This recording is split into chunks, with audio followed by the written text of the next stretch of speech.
আজকেই গার্লফ্রেন্ডকে বলে দিবেন আজকে সম্পর্ক শেষ, আর আমি নেই, শেষ। ওইটা রাস্তা বন্ধ করেন, কারণ এটা আপনার জীবনের সবচেয়ে বড় ফিতনার রাস্তা।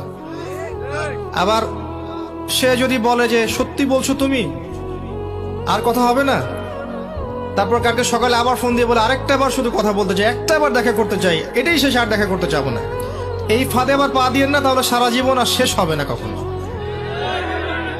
নাম্বার ডিলিট করে ডিসকানেক্টেড হয়ে যান।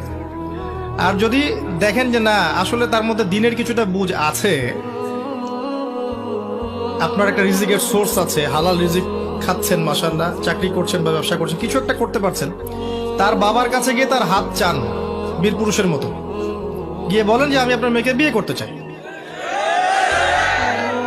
যদি বয়স হয়ে যায় এবং তাদের মধ্যে একটা কুফু হয়ে যায়, আপনি বিয়ে করে ফেলেন, সিম্পল। প্রেম করতে যাচ্ছেন কি জন্যে? প্রকৃত প্রেম শুরু হবে বিয়ের পর ইনশাল্লাহ। সব বুঝেন? ঠিক বলছেন? মানে এগুলো করছেন আগে?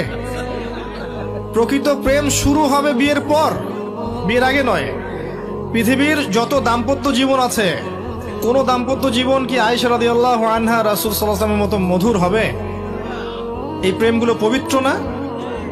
আমাদের নবী তার স্ত্রীর সাথে রাতের বেলা দৌড় প্রতিযোগিতা করেছেন, চিন্তা করতে পারেন। তার সাথে চাঁদ দেখেছেন।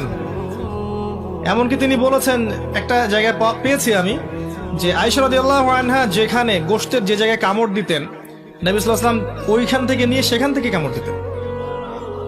তো এত রোমান্টিক হবে?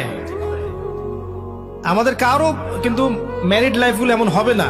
তাই পবিত্র সম্পর্কের মধ্যেই আপনি প্রশান্তি পাবেন, অপবিত্রতার মধ্যে কোনো প্রশান্তি নাই। বিয়ে করেন, সামর্থ্য থাকলে বিয়ে করে ফেলেন। আর যদি দেখেন যে রাজি হচ্ছে না বা তার মধ্যে দিনদারিতা নাই, আপনার ইনকামের সোর্স নাই, আপনি সবর করেন, ওটা ছেড়ে দেন। আল্লাহ পাক আপনাকে ইনশাল্লাহ নেককার স্ত্রী দান করবেন ইনশাল্লাহ।